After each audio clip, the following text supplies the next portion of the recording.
Noin, äänitesti. Aika kivat valot.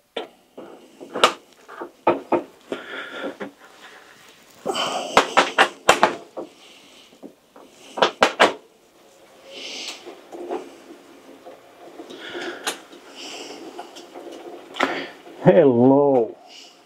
Ja tervetuloa tänne Fillaripäiväkirjan Spinning Studioon. Pikkasen siis erilaista rainantynkää tällä kerralla. Kesä se keikkueen tuloaan tekevi. Ja kesään ja kuiviin hiekkateihin on todellakin vielä matkaa. Se saatiin todistettua tuossa Jarnon kanssa viime viikolla, kun käytiin ensimmäinen satanen tälle kaudelle ajamassa, niin oli kyllä ajoittain tosi takkusta tekemistä. Ajoittain ihan jäässä pinnat, piti varovasti mennä. Ja ajoittain sitten niin pehmeät hiekkaa, se oikein niin kuin imi se märkä hiekka, upottava hiekka, niin noin renkaat sisänsä, niin ties tehneensä. Oli kyllä ihan loistava satanen, joten kiitos Jarno lenkistä.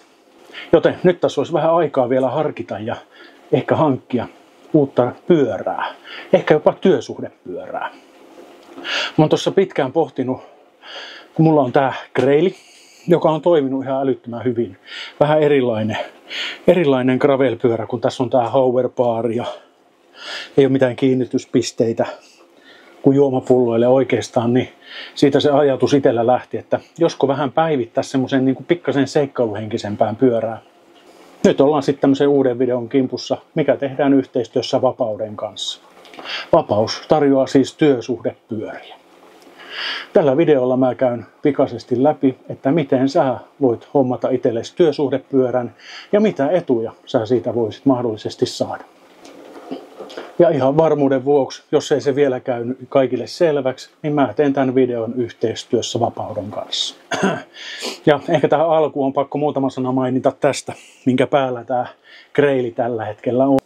Nyt kun mä vielä muistasin se. Tuolta. Neo 3M, TAC Neo 3M. Eli tää on Garminin TAC Neo 3M. Uusinta uutta, tämmönen treeneri. Tää liikkuu, vähän niinku mukailee ajoa. Ei ole ihan niin staattinen kuin yleensä tämmöiset treenerit. Ja pikkasen tätä ehdin jo testailee, niin aika mainio juttu, kun yhdistää tämän tuohon ohjelmistoon. Niin, tämä pirulainen tunnistaa ylä- ja alamäet. Eli silloin kun sä menet ylämäkeen, niin se oikeasti tuntuu siltä, että sä polkisit ylämäkeen. Ja sitten alamäessä sä pääset leputtelemaan jalkoja, kun vekotin rullaa eteenpäin. Mutta mä teen erikseen tästä treeneristä pienen videon, niin tästä ei sen enempää. Joten mennään nytten työsuhdepyöräilyn pariin. Jotta tällä fillarikellarissa se aatos sitten lähti ja pikkasen jo vähän sivusinkin sitä, että olisi tarkoitus vähän päivittää gravelpyörää. Se Canyonin Grail on toiminut ihan mukavasti, mutta nyt kun olen tässä jo pidemmän aikaa haaveillut Canyon Chris-konkelista, joka on lämminverinen seikkailupyörä, koska siitä löytyy kiinnityspisteet sitten niin kuin aivan joka puolelta. On rungossa ja haarukassa ihan tarpeeksi kiinnityspisteitä, niin saa helpommin sitten kaikki laukkunsa niihin värkättyy kiinni. Ja onhan siinä toki pikkasen leveämmät kumit niin kuin tässä. Niin se varmaan sitten pikkasen paremmin pitää tuolla hiekkateillä, ei upota niin pahasti ja ottaa sitten tuolta huonoilta asfaltiteiltäkin paremmin niitä tärinöitä vastaan. Mutta työsuhdepyörä, joo. Mähän tossa joku vuosi takaperin tein jo Vapauden kanssa semmoisen pienen videon tyngän siitä. Mutta nyt tässä on jutut sen verran päivittynyt, niin ajateltiin, että tehdään tämmöinen pieni infovideo siitä, että mitä Vapaus työsuhdepyöräilijälle tarjoaa ja minkälaisia etuja se sulle antaa. Älä anna termin työsuhdepyörä hämätä sua, koska toki sä saat sillä ajaa niitä duunimatkojakin, mutta sun ei tarvii ajaa ainuttakaan. Niin sä voit käyttää sitä pyörää missä ja milloin sä itse haluat ja ajaa niin kuin vapaa-aikana niin paljon kuin sielu sietää. Jotta se ei ole tarkoitettu pelkästään työmatkoihin se pyörä. Joo, Ja ei pidä unohtaa pyöräilyn terveysvaikutuksia tässä kohtaa. Vapauden kotisivulta löytyy paljon myös siitä infoa, koska ne tekee jatkuvasti tutkimuksia siitä, että minkälaisia etuja pyöräily ja työsuhdepyöräily niin kuin firmojen työntekijöille tuottaa. Siis jopa 40% pyöräedun käyttäjistä ovat vähentäneet autoilua. Ja tämä on yksi semmoinen pointti, mikä kannattaa niin kuin huomioida myös työnantajien. Eli kun sä tarjoat työntekijöille mahdollisuuden hankkia työsuhdepyörän, niin sehän vähentää luonnollisesti sairauspoissaoloja, koska pyöräilyn terveysvaikutukset on valtavat. Ja niin kuin liikunnan ja ulkoilun ylipäätään. Eli minkälainen se sitten on niin kuin se työsuhde-etu tuossa työsuhdepyörässä. Etu on verovapaa 100 € kuukaudessa asti. Tarkoittaen siis sitä, kun verotettava ansiotulosi laskee pyöräedun verran, myös veroprosenttisi laskee. Tässä kohtaa syntyy se säästö. Eli työsuhdepyörällä säästät 15-35% siitä pyörän hinnasta. Pyörää ei ole pakko lunastaa itselle sopimuskauden päätyttyä, mutta jos ja kun niin haluat, niin pyörän hinta on 1% sen arvosta. Eli 3 tonnin pyörä on sopimuskauden päätteeksi siis 30 € sun.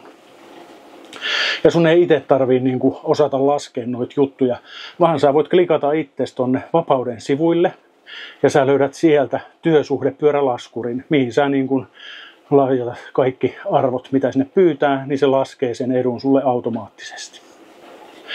Kaikki ne linkit, mitä mä tässä videolla mainitsen, niin löytyy myös tuosta videon kuvauksesta. Niin tsekkaa sieltä. Joo, mieti tarkkaan tosissaan minkälaisen pyörän sä haluat. Mikä sulle on just se oikea.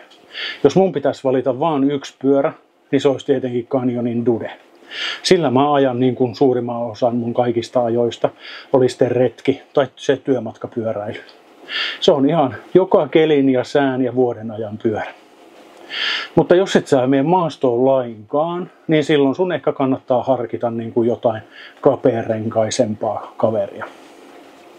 Ja jos tuntuu siltä, että ylämäet on liian raskaat, niin ehkä sitten se sähköavusteinen pyörä voi olla sun valinta. Mutta mietit tosissaan tarkkaan. Ja siihenkin sä löydät siihen pyörän valintaan loistavasti apua eri foorumeilta, Facebookista ja sitten Vapaudella myös kaverit auttaa sua loistavasti sen oikean pyörän valinnassa. Elikkäs, kun oot pyörää etsimässä, olkoon se sitten kivijalkaliike tai verkkokauppa, mutta mä nyt näytän toki täältä Canyonin sivulta, kun itselleni on seikkailu konkeli hakusessa, että miten tämä homma toimii. Canyon Chris CFSL on mun konkeli tuleville seikkailuille. Ja se löytyy tosta. Ja tää on 7 ETAP malli, eli sähkövaihteinen versio tosta. Joten tämä lähtee itselle tilaukseen. Ja nyt kun oot tätä ostoksia tekemässä, niin mieti tarkkaan, että mitä lisävarusteita sä siihen tarvit. Eli jos olet epävarma, että mitä lisävarusteita tämmöiseen työsuhdepyörään voi ottaa, niin käy vierailemassa Vapauden sivuilla. Siellä on hyväksytyt lisävarusteet. Ja hyväksyttyihin lisävarusteisiin kuuluu kypärä, nastarenkaat, valaisimet, lokasuojat, tavarateline, seisontatuki, lukitus, soittokello ja polkimet. Ja nyt kun ollaan täällä Canyonin verkkokaupassa, niin samalla sitten täältä kannattaa lisätä ostoskoriin niitä tarvittavia lisävarusteita.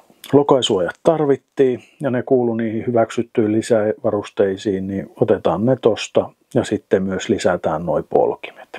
Koska fillarin mukana tulevia polkimeita ei kannata käyttää, niin siihen kannattaa heti ostaa kunnolliset polkimet. Niin tämmöisen gravelpyörää mä tykkään kääntöpolkimista. Eli tuossa polkimen toisella pinnalla on piikit ja toisella puolella niin sitten toi lukko, mihin toi kenkänaksa otetaan kiinni. Tuommoisen kääntöpolkimen suurimmat hyödyt on oikeastaan siinä, että sulla ei aina tarvitse olla lukkopoliin kenkää käytössä, vaan sä voit sitten sillä samalla pyörällä lähteä käymään maitokaupassa ihan niin kuin tavallisilla kengillä. Mutta toki se auttaa sitten siellä retkilläkin, jos sattuu olemaan vähän teknisempää pätkää, niin sitten sä voit ottaa jalan irti lukolta, kääntää polkimen ympäri ja polkea sitten tuolta flätiltä, niin sit sun ei ainakaan tarvitse pelätä sitä, että eikö se kenkä lähtisi irti siitä polkimesta. Mitäs muuta me tarvittaisiin? Soittokello, semmonen on hyvä olla, turvallisuutta lisäämässä, niin toi on ihan älyttömän hyvä Canyonin Road Cycling Bell. Lisätään se sinne. Ja ihan näyn vuoksi voisin vielä testata semmoista juttua, että lisätäänpä sinne jotain, mikä ei kuulu noihin hyväksyttyihin lisävarusteisiin. Niin sisärenkaitahan aina tarvii. Niin katsotaan, mitä tää sanoo näistä, kun napataan tosta, niin sisäkumit sinne. Otetaan pari kappaletta. Noin. Ja sitten mennään vaan sinne ostoskoriin ja katsotaan, mitä kaikkea me tänne ollaan törkitty. Ja sen jälkeen mennään vaan kassalle. Ja kun sä oot kirjautunut niillä omilla tunnareilla tänne verkkokauppaan, niin tää sut vie suoraan sitten tänne kassalle. Ja sit vaan jatketaan täältä eteenpäin. Ja sit kun tulee itse maksamisen paikka, niin täältä vaan valitaan vapaus työsuhdepyöräetu. Ja klikataan siitä ja jatka. Ja niin kuin arvelinkin, niin tässä kohti tulee tämmöinen huomio, että kaikki varusteet ja tarvikkeet ei kuulu siihen työsuhdepyöräetuun, joten tämä varoittaa tässä kohti, että näitä ei niin kuin saa tilattua tässä kohti, vaan nämä pitää poistaa nämä tuotteet täältä ostoskorista. Ja olet varmaan huomannut, jos olet käynyt pyörien verkkokaupoissa, esimerkiksi Canyonilla, niin se saattaa se sun haluama koko aika nopeasti hävitä sieltä verkkokaupan valikoimasta. Niin tämä mahdollistaa sen, että sä voit olla itse siellä niin kuin valmiina sormi enterillä silloin, kun se sun pyörä on siellä ja laittaa sen ostoskoriin. Ja muin kuin äsken mainitsin, niin laita samalla sinne ostoskoriin myös kaikki ne tarvittavat tarvikkeet. Ja sitten vaan teet tilauksen. Tuohon työsuhde-etuhommaan sä voit myös niin kuin laskea valmiiksi myös huollot. Jos haluat pyörän tulevista huolloista verovapauden, niin ynnää mukaan huoltobudjetti. Käytännössä se on verovapaata rahaa pyörän huoltoihin sopimuskauden aikana. Huolettu pyörä on turvallinen ja kestävä pyörä.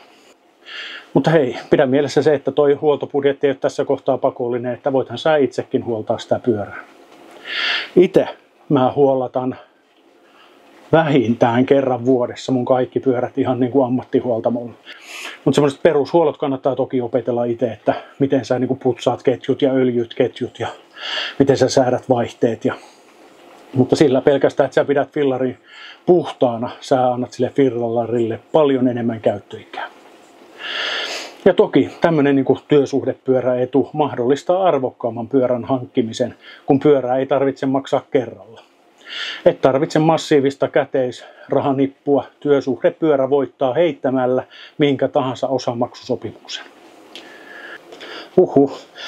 Kyllä tässä meinaa lämmin tulla. Pitäisi varmaan hommata semmonen tuuletin sitten oikeita sisäpyöräilylenkkejä varten. Ei muuten tarvitse olla ihan yhdestä merkistä kiinnostunut, kun menet tuonne Vapauden sivuille. Eli Vapauden verkkokaupassa ja kumppaniliikkeiden valikoimasta löytyy yli 100 pyörämerkkiä. Todennäköisesti enemmänkin, sillä ei ne ole oikein kuulemma pysynyt laskuissa. Vapauden kautta saat myös helpoitin Canyonin konkelit. Ja jotenkin todella hieno juttu on myös tuolla Vapauden verkkosivuilla, että siellä on Vapaus Recycled-pyöriä. Eli kierrätetyt, takuuhuoletut pelit. Pyörät on vakuutettu ja niillä on 1 vuoden takuu. Kaikki Vapauden työsuhdepyörät, niin uudet kuin kiertotalousmankelit, ovat laajasti vakuutettuja niin Suomessa kuin ulkomailla. Eli miksi tuolla Vapaudella on käytettyjä pyöriä? No, koska Vapauden kautta kun otat työsuhdepyörän, niin sä saat keskeytysturvan siihen automaattisesti. Keskeytysturvasopparin voit sanoa irti ihan milloin sä itse haluat. Vapaudella ei kysellä henkilökohtaisia syitä. Voit esimerkiksi vaihtaa pyörää sovivampaan, jos olet mielestäni tehnyt väärän valinnan. Vaikka ihan vaan pelkästään koon takia. Tai jos sä haluat vaihtaa maantiepyörä vaikka laatikkopyörään. Tai laatikkopyörään sitten täysveriseen sähköpyörään täysjoustolla. Tai vaikka sen siihen dudeen. Vapaus on markkinoinnin ainut toimija, jolla liisarin kanssa ei jää naimisiin, vaikka työ- tai elämäntilanne muuttuisi. Näitä palautuvia pyöriä varten Vapaudella on tämä aiemmin mainittu Precycled-konsepti. Kaikille pyörille halutaan antaa mahdollisimman pitkä ja hyvä elämä. Mitenkäs sen sitten saat itsellesi ton työsuhdepyörän? Kannattaa varmaan aloittaa sitten tuolta Vapauden sivuilta katsomalla osio Hanki pyörä. Mutta ihan ensiksi sun työnantajalla ja Vapauden välillä pitää olla sopparit kuosissa. Työnantaja saa määritellä tarjoamansa edun erityisraamit. Esim. Onko pyörälle määritelty jokin maksimihinta? Vaikuttaa sopimuskauden pituuteen. Joten tarkista oman pyöräetusi ehdot. 2. Luo itsellesi käyttäjätili työsähköpostiosoitteella. Voit helposti tunnustautua Vapauden järjestelmässä työnantajasi edunsaajaksi samaan syssyyn, kun luot käyttäjätilin. 3. Valitse pyöräkumppani liikkeestä tai verkkokaupasta. Kivijalkaliikkeestä tilatessa asioit suoraan pyöräliikkeen kanssa. He auttavat pyörän valinnassa, hoitavat pyörätilauksen ja pyöräedun aktivoimisen alusta loppuun. Kerrot vaan, että olet oikeutettu Vapauden etuun ja liike tietää miten toimia. Verkkokauppatilausten osalta asioit osittain myös Vapauden asiakaspalvelun kanssa. Ja tässä vielä noin kaikki sivut näistä infoista. Ja muistutus, että ne löytyy sieltä videon kuvauksesta. 4. Vahvista tilauksesi Vapauden sovelluksesta. Noin 4 kohtaa kun olet käynyt läpi, niin sulla on pyörä jo itsellesi tulossa. Ja sitten tähän loppuu vähän vielä infoa pyöräilyn ja työsuhdepyörän eduista työnantajalle. Työsuhdepyörä vähentää sairauspoissaoloja. 1 sairauspäivä maksaa työnantajalle keskimäärin 350. Tällä summalla tarjoaa edun työntekijälle ainakin 2,5 vuodeksi. Niinhän kaikki tietää, että liikunta parantaa sekä fyysistä että henkistä hyvinvointia. Työnantaja voi kannustaa ja tukea työntekijää esimerkiksi maksamalla poljetuista kilometreistä, järjestämällä työntekijöille vaikka kilometrikisan, järjestämällä pyörän säilytys, lataus, putsausmahdollisuuden ja onhan se ihan luksusta, jos sä pääset työmatkan päätteeksi suihkussa käymään.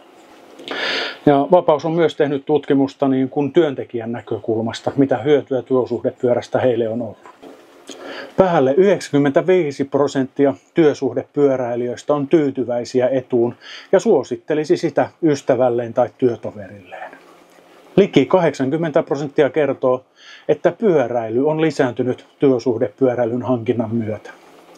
Ja yli 50% kertoo fyysisen kuntotasonsa parantuneen, koska pyöräilyhän on ihan loistava juttu. Dodi. Siinä hei kuulkaas tommonen pieni infopläjäys työsuhdepyörästä. Mä jatkan tässä vähän aikaa vielä konkelointia.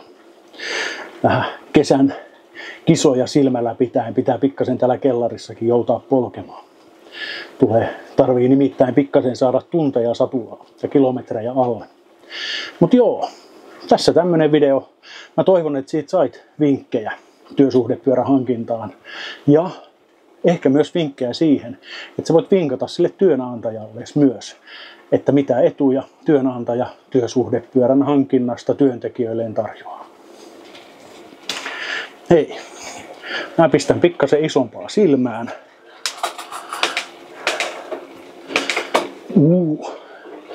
Ja otan loppuheet tähän pintaan vielä ja sanon teille moro. Palataan seuraavalla videolla.